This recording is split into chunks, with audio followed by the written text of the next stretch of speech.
बिस्मिल्लाहिर्रहमानिर्रहीम। अस्सलाम वालेकुम बेटा। आज जो 9th क्लास का टेस्ट 27 फरवरी को जो हुआ है उसका डिस्कशन हम MCQs का कर रहे हैं, जिसमें आपके साथ डिफरेंट क्वेश्चन फ्रॉम चैप्टर 1 से चैप्टर 4 तक दी गए हैं। उसके आंसर्स वो हम डिस्कस करेंगे कि कौन से आंसर्स है इसमें, और दूसरा बेटा बात करेंगे अबाउट जो एक्सप्लेनेशन है कि जो MCQs इसमें करेक्ट है तो वो किस वजह से करेक्ट है वो हम एक्सप्लेन करेंगे। तो बेटा अगर आपके साथ पेपर है तो इसमें जो क्वेश्चन केमिस्ट्री के हमारे पास स्टार्ट होते हैं वो फ्रॉम क्वेश्चन 41 से स्टार्ट होते हैं। तो यहाँ पे बेटा आप अगर क्वेश्चन 41 को दे के जब हम इसकी 41 में आपको कहते हैं कि which one of the following is formula unit, तो ऑप्शंस बेटा दी गई है कि आपके साथ ऑप्शन ए है HCl है, ऑप्शन बी एसिटिक एसिड है, डी सोडियम क्लोराइड NaCl है एंड डी आपके साथ H2SO4 है।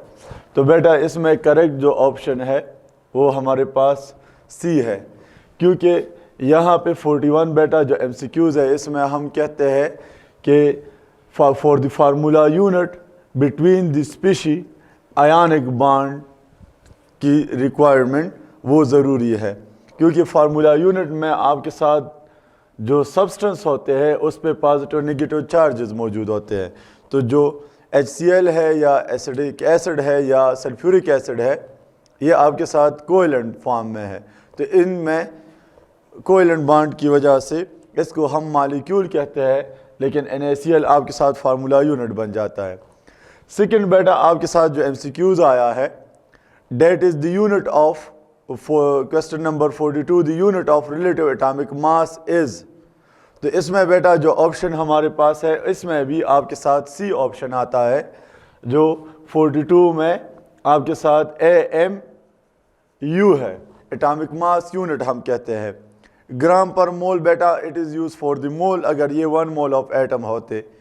Na हम यूज़ करते हैं फॉर द एवोगाड्रो नंबर, और Mu हम for the more than 1 atom use करते हैं Na मॉलिक्यूल। तो सिंगल एटम के लिए आपके साथ AMU आता है। 43 MCQs बेटा आपके साथ जो है isotopes are different from each other by, जो आइसोटोप ऑफ एलिमेंट आप लेते हैं वो डिफरेंट है from each other by atomic mass, atomic number, both are same या none of these, D option आपके साथ दिया है। तो इसमें ऑप्शन ए हमारे पास क्या है वो ठीक है। तो आइसोटोप्स जब डिफरेंट होते हैं एक दूसरे से बाय एटॉमिक मास के थ्रू पे डिफरेंट होते हैं। अगर बेटा आप किस चीज़ का फॉर एग्जांपल हाइड्रोजन का लेते हैं तो हाइड्रोजन है वो 3 आइसोटोप्स है, जिसमें 1 हमारे पास प्रोटियम है जिसका एटॉमिक नंबर एटॉमिक मास 1 है, दूसरा आपके साथ ड्यूट्रियम है जिसका एटॉमिक नंबर 1 एटॉमिक मास 2 है, और थर्ड बेटा आपके साथ ट्रिटियम है जिसका एटॉमिक नंबर 1 और एटॉमिक मास 3 आपके साथ आ जाता है। तो on the basis of atomic mass की थ्रू पे डिफरेंट होंगे। क्वेश्चन नंबर 44 है कि which of the following is mono atomic molecule, तो बेटा मॉलिक्यूल हम 44 में हम कहते हैं कि आपके साथ यहाँ पे H2 दिया गया है, हाइड्रोजन मॉलिक्यूल दिया है, CO2 कार्बन डाइऑक्साइड दिया है, C में आपके साथ आर्गन दिया है, और D में बेटा अमोनिया NH3 दिया है। तो इसमें हमारे पास बेटा जो 44 है इसमें C ऑप्शन आपके साथ करेक्ट है, आर्गन है, क्योंकि बेटा argon is belong from the group 8, argon group 8 से हमारे पास बिलोंग करता है, तो इसका वैलेंस शेल कंप्लीट है, इस वजह से ये किसी के साथ बॉन्ड फॉर्मेशन नहीं कर सकता, एग्जिस्ट कर सकता है फ्रीली, तो हम कहते हैं कि it is the correct answer. बेटा जो इसके बाद हम डिस्कस करें वो 45th नंबर है। तो 45 नंबर में कहते हैं कि dash show A simplest ratio of atom in A molecule, कि जब आप एक मॉलिक्यूल लेते हैं तो उसमें कौन सा फार्मूला हमारे पास सिंपलेस्ट रेशो शो करता है। तो 45 में बेटा ऑप्शन आपके साथ दिया है a molecular formula, option a, option b empirical formula, option c chemical formula और option d all of these. तो इसमें बेटा आप देख सकते हैं जो ऑप्शन बी है वो हमारे पास क्या है, करेक्ट ऑप्शन है। क्योंकि बेटा जब हम, अगर आप एग्जाम्पल की थ्रू पे लेते हैं, हमने कहा था ग्लूकोज का एग्जाम्पल हम नहीं लेते या बेंजीन का एग्जाम्पल हम नहीं लिया था, तो उसमें हमने कहा था कि जब आप एक मॉलिक्यूल ले लेते हैं और इसकी सिंपलेस्ट रेशो पे आप मालूम करना चाहते हैं, तो जो मॉलिक्यूल में नंबर ऑफ एटम लेस होंगे उस पे हम क्या कर देते हैं, डिवाइड कर देते हैं। तो यहाँ पे कार्बन का भी लेस है और ऑक्सीजन का भी लेस है, तो आपके साथ ये क्या हो जाता है, 6 1 जार 6, तो सी आपके साथ बन जाता है, 6 2 जार 12, तो आपके साथ ये 2 बन जाता है, और 6 1 जार 6, तो आपके साथ ओ बन जाता है। तो एम्पिरिकल फार्मूला की थ्रू पे ये हमारे पास क्या होते हैं, they are give the simplest ratio. इसके बाद जो एमसीक्यूज है बेटा 46, उसमें आपके साथ कहते हैं कि which of the following have high number of particles, या ग्रेटर नंबर ऑफ पार्टिकल कौन से में आपके साथ है 46 एमसीक्यूज। तो आप देखिए बेटा ऑप्शन ए में 3 मोल ऑफ H2 दिया है, फिर आपके साथ option B 0.5 mole of HCl है, ऑप्शन सी आपके साथ 2 मोल ऑफ H2O है, एंड जो डी है बेटा 1 मोल ऑफ CO2 है। तो इसमें बेटा अगर हम देख लेते हैं तो आपके साथ जो ऑप्शन ए है 46 में वो हमारे पास क्या है, करेक्ट ऑप्शन है।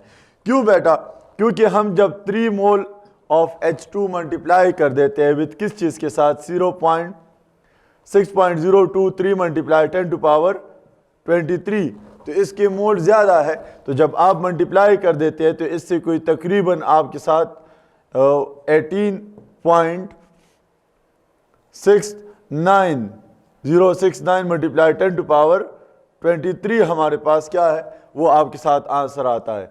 अगर 0.5 करते हैं तो इससे 3.011 आएगा, 2 अगर आप करते हैं तो 12 आता है, और अगर 1 करते हैं तो वो 6.023 के बराबर है। तो इस वजह से हम इसको कहते हैं कि आपके साथ यहाँ पे जो 3 मोल है 46 ऑप्शन में वो ठीक है।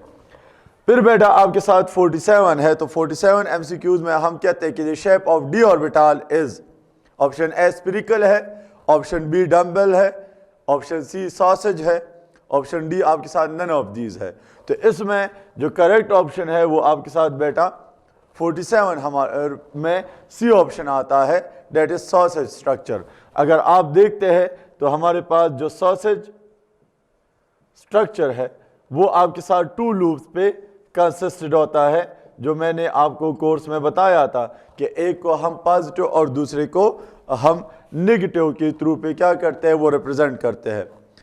फिर बेटा 48 एमसीक्यूज दी गई है, तो 48 एमसीक्यूज में आपके साथ कहते हैं कि the electronic configuration of nitrogen is, जो चैप्टर 2 से बेटा आपके साथ ये एमसीक्यूज है इलेक्ट्रॉनिक कन्फिग्रेशन से। तो the electronic configuration of nitrogen is, A option आपके साथ दिया है 1s2 2s2 2p3 दिया गया है, ऑप्शन बी में 1s1 2s1 2p4 दिया गया है, ऑप्शन सी में आपके साथ 1s1 2s2 एंड 2p4 दिया गया है। तो इसमें बेटा जो करेक्ट 48 में हमारे पास आता है वो आपके साथ ए है। किस तरह बेटा, यहाँ पे ऑब्वे रूल के मुताबिक हम डिस्कस करते हैं, या आपके कोर्स में n+n इसके लिए यूज़ किया गया है या वो टेबल यूज़ किया गया है, तो उसकी थ्रू पे जब हम देखते हैं तो इलेक्ट्रॉन हम कहते हैं कि फर्स्ट आपके साथ लोअर एनर्जी में जाएंगे फिर हायर एनर्जी में जाएंगे। तो आपके साथ जो नाइट्रोजन है एटॉमिक नंबर 7 है, तो 1s2 2s2 और 2p आपके साथ 3 इलेक्ट्रॉन है।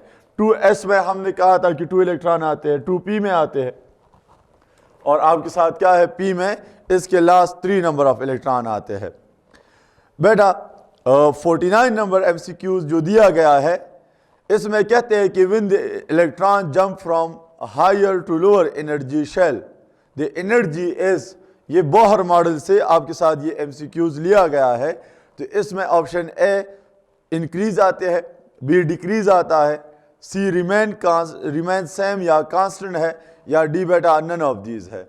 तो बेटा हमने कहा था जो 49 MCQs है इसमें हम कहते हैं कि जब आपके साथ एक एटम हो, न्यूक्लियस हो, इसमें नंबर ऑफ शेल्स मौजूद हो, तो आप जब फ्रॉम लोअर शेल से इलेक्ट्रॉन जंप करते हैं टू हायर शेल में, तो ये एनर्जी एब्जॉर्प्शन करेंगे। क्यों? क्योंकि फॉर द एक्साइटेशन यहाँ पे न्यूक्लियर फोर्स इन इलेक्ट्रॉन ज़्यादा होता है, तो इसके लिए एनर्जी रिक्वायर्ड होती है, तो ये एनर्जी एब्जॉर्ब करेगा। लेकिन जब ये इलेक्ट्रॉन आपके साथ फ्रॉम अपवर्ड से वापस बैकवर्ड आता है, जो अपर शेल से लोअर शेल में आता है, तो ये आपके साथ अपनी स्टेबिलिटी वापस गेन करने के लिए एनर्जी क्या करेंगे? The energy will be loss और रिलीज। तो इस वजह से इसमें ऑप्शन आपके साथ जो 49 में है वो बी ऑप्शन इसमें क्या है, वो करेक्ट है। 50 MCQs में बेटा आपको कहते हैं जो हमारे पास शेप ऑफ ऑर्बिटल से लिया गया है कि the number of electron in orbital is, जो जनरल हम SPDF कहते हैं, उसमें सब शेल्स में नंबर ऑफ इलेक्ट्रॉन आपके साथ वेरिएबल होते हैं, मगर ऑर्बिटल में नंबर ऑफ इलेक्ट्रॉन हमेशा वो सेम ही होंगे। तो नंबर ऑफ इलेक्ट्रॉन बेटा जो हमारे पास एक शेल में आपके साथ सब शेल ऑर्बिटल में आता है, वो आपके साथ 2 नंबर ऑफ इलेक्ट्रॉन आते हैं। 51 बेटा जो MCQs है, the maximum number of electron in M shell is, जब आप M शेल लेते हैं तो बेटा जिस तरह हम नंबर ऑफ एटम में हम जब जाते हैं एक एलिमेंट में, तो नंबर ऑफ शेल आपके साथ क्या होती है, उसमें इंक्रीज आती है, तो नंबर ऑफ इलेक्ट्रॉन भी इंक्रीज आएंगे। तो जब नंबर ऑफ इलेक्ट्रॉन हमारे पास इंक्रीज उसमें आता है, तो आपके साथ इसके लिए फार्मूला है 2n स्क्वायर है। तो हम क्या कर देते हैं, 2 अपनी जगह पे और m की वैल्यू हमने कहा था कि 3 है और स्क्वायर है, तो आपके साथ 2 मल्टीप्लाई 3 मल्टीप्लाई आपके साथ क्या बन जाएगा? तो बेटा 2 3s आर आपके साथ 6, 6 3s आर 18 हमारे पास क्या है। तो 51 में जो ऑप्शन आपके साथ करेक्ट है वो हमारे पास सी आपके साथ ऑप्शन 51 में करेक्ट है। इसके बाद बेटा जो 52 हम देखते हैं, as the number of electron increases the number of shell will be, आपके साथ ऑप्शन ए डिक्रीज आता है, ऑप्शन बी इंक्रीज है, सी सेम है और डी ऑल ऑफ दीज है। तो बेटा इसमें बी जो है हमारे पास इंक्रीज ऑप्शन वो आपके साथ करेक्ट है। क्योंकि बेटा हम जब जाते हैं तो आपके साथ जितने नंबर ऑफ इलेक्ट्रॉन इंक्रीज होते हैं, नंबर ऑफ शेल भी एटम में उसकी क्या होगी, वो एडिशन होगी। 53 बेटा जो MCQs दिया गया है, the shielding effect of element increases due to, जो चैप्टर 3 से आपके साथ आया है, A option outer electron shell की वजह से इंक्रीज आती है, बी इनर शेल की वजह से, या सी बोथ की वजह से, या डी नन ऑफ दिस की वजह से। तो इसमें बेटा जो ऑप्शन बी है वो आपके साथ क्या है, करेक्ट ऑप्शन है। क्योंकि बेटा शील्डिंग इफेक्ट कास होती है due to inner shell electron की वजह से, ताकि आपके साथ डिक्रीज कर दे nuclear force on outer electron पे। इसके बाद बेटा जो MCQs नंबर 54 है, पीरियोडिक टेबल में बेटा हम कहते हैं जो चैप्टर 3 से आपके साथ लिया गया है, the maximum electronegativity value of element is, आपके साथ जो एलिमेंट के लिए सबसे मैक्सिमम इलेक्ट्रोनेगेटिविटी वैल्यू है वो आपके साथ क्या है, ऑप्शन ए 1, ऑप्शन बी आपके साथ 2, ऑप्शन सी 3, ऑप्शन डी आपके साथ बेटा 4 है। तो लीनियर स्पॉलिंग कंसेप्ट के थ्रू पे हमने कहा था जो 54 MCQs में कि आपके साथ for the electronegativity value from 0 से आपके साथ 4 तक आती है। तो जब टुवर्ड 0 हो तो इलेक्ट्रोनेगेटिविटी लेस होगी, इलेक्ट्रोपॉजिटिविटी वैल्यू ज़्यादा होगा। लेकिन जब फ्रॉम 4 टुवर्ड जाते हैं तो इलेक्ट्रोनेगेटिविटी आपके साथ इंक्रीज होती है। तो हाईएस्ट इलेक्ट्रोनेगेटिविटी हमारे पास बेटा 4 होगा, जो आप पीरियोडिक टेबल में देखते हैं, most electronegative element become the fluorine. 55 बेटा MCQ दिया है कि as we move in group the ionization energy of element is, जो आपके साथ चैप्टर 3 से हमारे पास लिया गया है, तो इसमें बेटा इंक्रीज आती है, डिक्रीज आता है, बी ऑप्शन। सी हमारे पास सेम है, डी नन ऑफ दीज है। तो 55 में बेटा आपके साथ इसमें क्या आता है, ionization energy down the group आपके साथ डिक्रीज होगी। डाउन द ग्रुप हमारे पास क्या होगा, वो डिक्रीज होगा।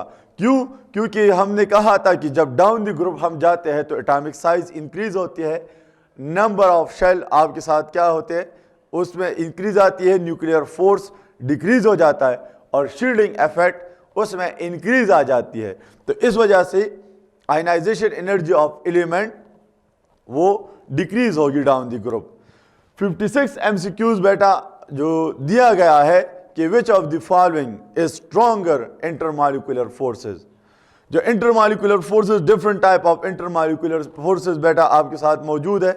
ये चैप्टर 4 से टॉपिक लिया गया है। इंटरमॉलिक्यूलर फोर्स हम कहते हैं कि जो फोर्स बिटवीन द मॉलिक्यूल मौजूद होता है। तो इसमें ऑप्शन ए डायपोल डायपोल है, option B London dispersion force है, ऑप्शन सी हाइड्रोजन बॉन्डिंग है, और ऑप्शन डी कोवेलेंट बॉन्डिंग है। तो कोवेलेंट बॉन्डिंग तो बेटा इंटरमॉलिक्यूलर फोर्स नहीं है। जो फर्स्ट 3 ऑप्शंस है इसमें स्ट्रॉन्गर आपके साथ ऑप्शन सी हमारे पास आता है 56 में, that is the hydrogen bonding. क्योंकि इसमें बेटा मोस्ट इलेक्ट्रोनेगेटिव एलिमेंट इन्वॉल्व होते हैं और उसके लॉन पेयर इलेक्ट्रॉन, तो उसकी डिसोसिएशन के लिए एनर्जी ज़्यादा रिक्वायर्ड होती है। फिर बेटा आपके साथ 57 है। तो जो बेटा हमारे पास coordinate covalent bond is also called, option a molecular bond, option b dative bond, option सी आपके साथ आयनिक बॉन्ड है, और डी ऑल ऑफ दीज वो हमारे पास बेटा आते हैं। तो इसमें आपके साथ जो करेक्ट ऑप्शन है 57 में बी हमारे पास आते हैं। दूसरा बेटा इस जो 58 एमसीक्यूज है, इन NaCl dash type of bond is available, ionic bond, covalent bond, metallic bond या हाइड्रोजन बॉन्ड। तो इसमें बेटा आपके साथ जो करेक्ट ऑप्शन इसमें आता है वो हमारे पास क्या है, ए ऑप्शन है। क्योंकि बेटा हम कहते हैं कि जब मेटल और नॉन मेटल एक दूसरे के साथ कंबाइन होते हैं तो इसमें आयंस फॉर्मेशन होती है due to loss and gain of electron की वजह से। तो ये आपके साथ आयनिक बॉन्ड फॉर्मेशन करेंगे। और दूसरा बेटा हमने इलेक्ट्रोनेगेटिविटी डिफरेंस के थ्रू पे भी कहा था। तो इनके दरमियान जो इलेक्ट्रोनेगेटिविटी डिफरेंस है वो ग्रेटर है किस चीज़ से, 1.7 से। तो आयनिक बॉन्ड इसमें मौजूद होता है। Between the atom electronegativity difference is greater than 1.7। जो सेकंड लास्ट एमसीक्यूज है बेटा, in modern periodic table the elements are arrange on the basis of, option A atomic number, option B atomic mass, option C nucleon number, and option D none of these.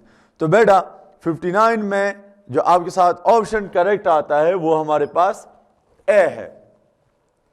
क्यों बेटा? क्योंकि अगर हम atomic number की जगह पे atomic mass लेते हैं तो एटॉमिक मास हर एलिमेंट के एटम्स के आइसोटोप्स के डिफरेंट होते हैं।